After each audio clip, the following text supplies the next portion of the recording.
bien les couleurs, qu'on appelle la terre de sienne, la terre d'ombre brûlée, les ocres rouges, les ocres jaunes. Souvent, j'essaie de les utiliser et puis venir mettre une autre teinte qui va donner un petit peu de vivant comme ça au dessin. J'aime écrire, j'aime raconter des choses, surtout par le biais du dessin, plus qu'à l'oral. C'est quelque chose qui me permet de faire des choses que j'aime. Je me souviens pas comment j'ai commencé à dessiner, mais j'ai le souvenir d'avoir toujours dessiné. J'ai pas de souvenir de période de ma vie où je dessine pas. Et les enfants, c'est quelque chose qu'ils font tous, donc j'ai fait la même chose. Très rapidement, moi, j'ai été attiré par Tintin d'abord, et les Lucky Luke, enfin les classiques un peu que nous on avait à l'époque. J'ai commencé beaucoup d'abord à recopier les personnages, à essayer de refaire les couvertures, et puis après à recopier les bandes dessinées, en mettant les bulles au bon endroit, en recopiant le texte. J'ai beaucoup aussi recopié les cases, en changeant les textes et en faisant mes petites histoires à moi. Et puis après, petit à petit, j'ai commencé à essayer d'inventer mes personnages.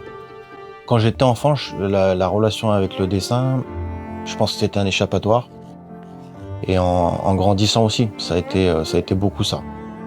Quand je dessine, je me sens vraiment ailleurs. Et je me sens plus déconnecté quand je suis en face d'une feuille que d'un ordinateur.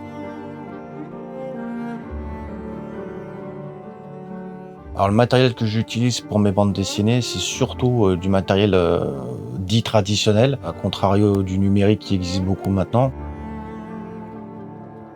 J'ai pas du tout de contact avec l'ordinateur enfant.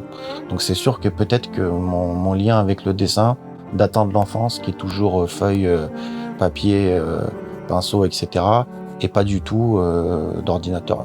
C'était pas envisageable, moi quand j'étais jeune, de dessiner sur l'ordinateur.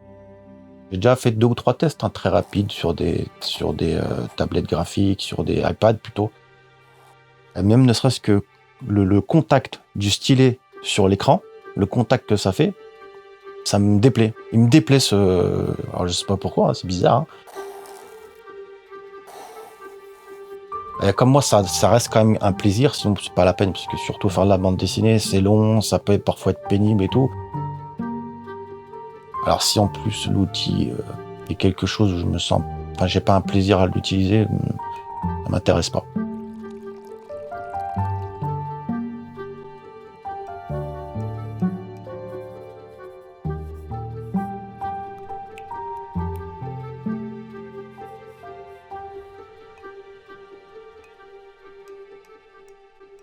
Ce que j'aime dans la méthode traditionnelle, c'est un petit peu l'accident ou les manies qu'on va avoir un petit peu dans les mélanges de peinture, dans le papier qui à un moment donné va faire un peu moins de couleurs ici, ou qui reviennent très souvent d'un même auteur.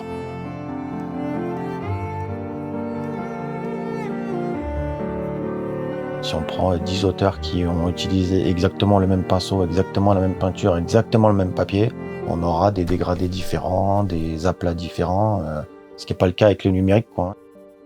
Est-ce que la méthode traditionnelle pourrait être remplacée totalement du fait de l'avènement du numérique, des choses comme ça? On a quand même beaucoup de lecteurs qui choisissent leur bande dessinée en fonction des dessins.